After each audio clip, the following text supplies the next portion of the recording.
നേരം വെളുത്തപ്പോൾ തന്നെ ഉഷ്ണം തുടങ്ങിയോ? മീനച്ചൂട് തുടങ്ങിയിട്ടേ ഉള്ളൂ. രാവിലത്തെ നടപ്പും കൂടി ആയപ്പോൾ ആവി പുഴുങ്ങിക്കുത്തിയെടുത്ത പോലെ ആയല്ലോ. അതെ അതെ, ഞാനും ഇത്ര അങ്ങോട്ട് നിരൂപിച്ചില്ല. അല്ല, കോലപ്പൻ ചേട്ടൻ രാവിലെ തന്നെ പൈപ്പിൽ മൂട്ടി നിൽക്കുവാണല്ലോ. കിണറ്റിലെ വെള്ളമല്ലേ മൂപ്പര് ചായക്കടയ്ക്ക് ഉപയോഗിക്കുന്നത്? ശരിയാണല്ലോ. കിണർ വറ്റിയ ഇന്നാട്ടിലെ ഏത് കിണർ വറ്റിയാലും വറ്റാത്ത കിണറല്ലേ കോലപ്പൻ ചേട്ടൻ്റെ ചായക്കടയുടെ കിഴക്കുവശത്തുള്ളത്.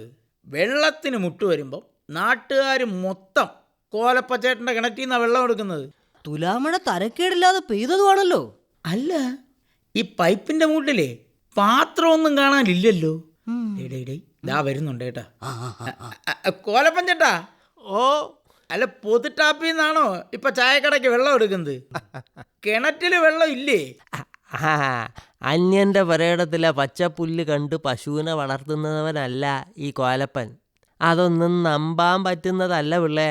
ദാ ഈ പാറ ഇടുക്കിന്നുള്ള നല്ല ഒന്നാന്തരം ഊറ്റ.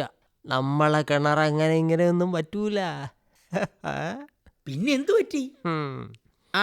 അവിടെ പച്ചക്കറി കൃഷി വല്ലതും ഉണ്ടാ? എന്തെങ്കിലും കാണാതെ കോലപ്പൻ ചേട്ടൻ ഒന്നിനും ഇറങ്ങത്തില്ല. സാർമാരെ, ഇവിടെ ഈ പൈപ്പ് സ്ഥാപിച്ചിരിക്കുന്നത് എന്തിനാ? ഇത് നല്ല ചോദ്യം. പബ്ലിക് ടാപ്പല്ലേ, ജനത്തിന് കുടിവെള്ളം എടുക്കാൻ. കുടിക്കാനുള്ള വെള്ളം അത് നിഷേധിക്കാൻ ആർക്കും പറ്റൂല. കുടിക്കാനും കുളിക്കാനും നനയ്ക്കാനും ഒക്കെ ആയിട്ട് പ്രകൃതി തന്ന ദാനമല്ലേ ജലം. അപ്പൊ പിന്നെ അതിനെ കരുതലോടെ ഉപയോഗിക്കണ്ടേ? വേണം വേണം വേണം.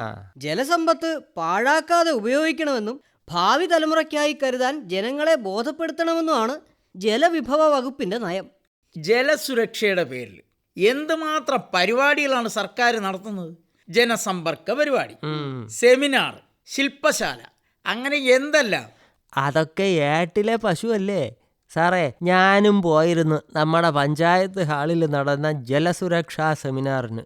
അവിടെയും കണ്ട് ഇപ്പറഞ്ഞ ജലസമ്പത്ത് കുറേ പാഴായി പോകുന്നത്. ചേട്ടൻ ഉദ്ദേശിക്കുന്നത് എന്താണെന്ന് എനിക്കങ്ങോട്ട് മനസ്സിലാവുന്നില്ല. കുറച്ചുകൂടെ കഴിയുമ്പോൾ ഈ ചുറ്റുവട്ടത്തെ പാത്രങ്ങളെല്ലാം ഈ പൈപ്പിൻ്റെ മൂട്ടിൽ വന്ന് നിരക്കും. വെള്ളം എടുത്തു കഴിഞ്ഞാൽ ടാപ്പൊന്ന് മുറുക്കി അടച്ചിട്ട് പോവാൻ തോന്നാത്ത പൗരബോധമാണല്ലോ നമ്മുടെ ആളുകൾക്കുള്ളത്. ഇന്നത്തെ കാര്യം കഴിഞ്ഞു കിട്ടണം, നാളത്തെ കാര്യം നാളെ. നല്ല നിലാവുള്ളപ്പം ഒരുപാട് കടത്തിക്കൊണ്ട് പോവാം.